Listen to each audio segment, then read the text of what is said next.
Oke, assalamualaikum warahmatullahi wabarakatuh. Ketemu dengan saya lagi. Untuk materi yang kedua, saya akan membahas tentang exposure. Oke, yang pertama adalah exposure itu sendiri. Oke, exposure itu adalah banyak atau sedikitnya cahaya yang masuk ke dalam kamera.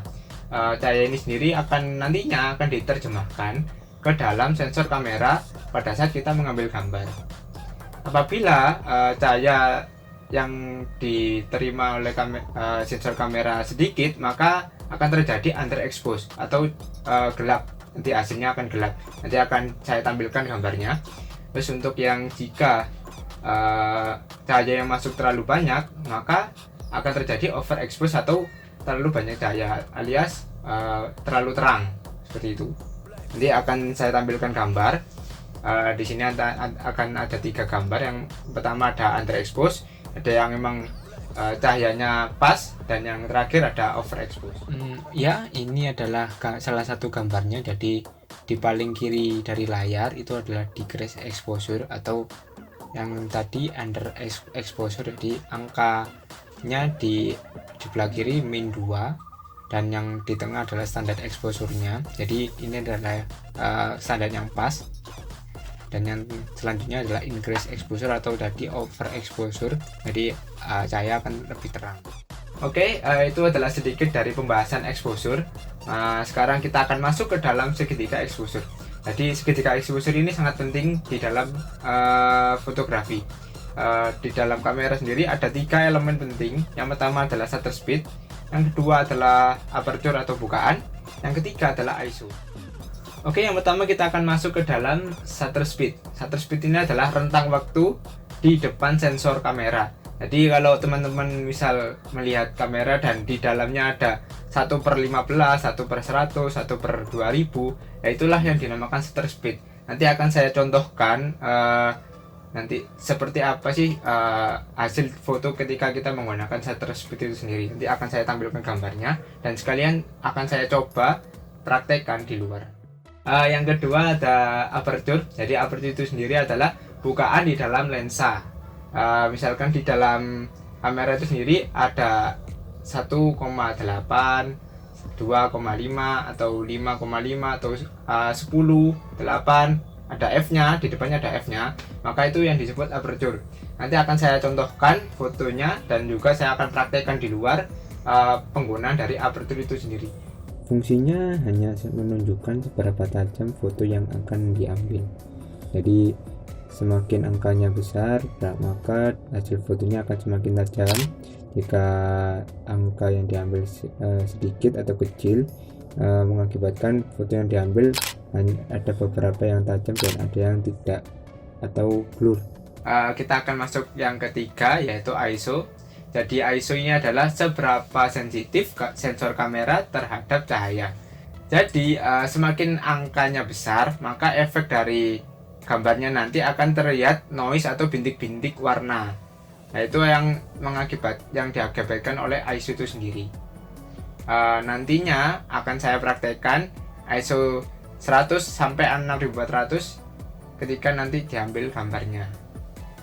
Oke, selanjutnya ada ISO. Jadi fungsinya hanya mengukur seberapa sensitif sensor kamera terhadap cahaya.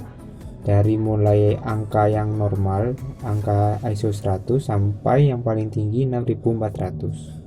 Oke, kita selanjutnya akan masuk ke dalam macam-macam exposure. Jadi nanti exposure ada 5. Yang pertama ada dove, nanti dibagi menjadi 2, ada dove lebar, ada dove sempit. Selanjutnya adalah high speed, selanjutnya ada low speed, dan terakhir adalah panning. Oke, kita akan masuk yang pertama, yaitu dove. Jadi dove itu adalah depth of field, yaitu kedalaman ruang. Maksudnya adalah dipengaruhi oleh aperture. Jadi jika angka yang dia ambil besar, maka kedalaman ruangnya akan jauh lebih tajam. Misalkan kita ingin foto bersama dengan keluarga, kita akan membentukkan angka yang besar di dalam aperture, dan itu akan menghasilkan ketajaman fotonya akan jauh lebih jelas. Beda dengan aperture yang kita ambil angkanya sedikit atau kecil, maka yang dihasilkan akan blur. Maksudnya blur di sini adalah jika kita akan foto bersama dengan banyak orang, jika diambilnya angkanya kecil, maka akan diambil sebagian saja yang jelas dan yang lainnya akan blur atau bokeh. Nanti akan saya contohkan fotonya jika kita menggunakan dove lebar, menggunakan angka yang besar dengan yang menggunakan angka yang kecil. Nanti kita akan praktekkan di luar. Saya akan menjelaskan yaitu tentang high speed, slow speed, dan juga panning. Yang pertama adalah high speed. Jadi high speed ini adalah pengambilan gambarnya cepat dan dipengaruhi oleh shutter speed dengan angka yang besar juga. Semisal saya akan menggunakan 1/100, 1/2000, kita akan menghasilkan gambar yang cepat. Contoh fotonya adalah kita foto levitasi, foto melayang, atau foto orang lagi olahraga. Kita akan menghasilkan gambar yang seperti nge-freeze atau beku. Itu akan dihasilkan dari shutter speed yang cepat. Oke, selanjutnya adalah slow speed. Jadi kebalikan dari high speed tadi, slow speed itu menggunakan shutternya yang lambat. Misal kita menggunakan shutternya sampai ke angka 1 detik sampai 30 detik, maka itu disebut slow speed. Hasil dari slow speednya nanti menghasilkan gambarnya yang seperti bergerak. Misalkan kita foto air terjun, nanti akan ada gambarnya, itu seakan-akan airnya seperti kapas, halus sekali.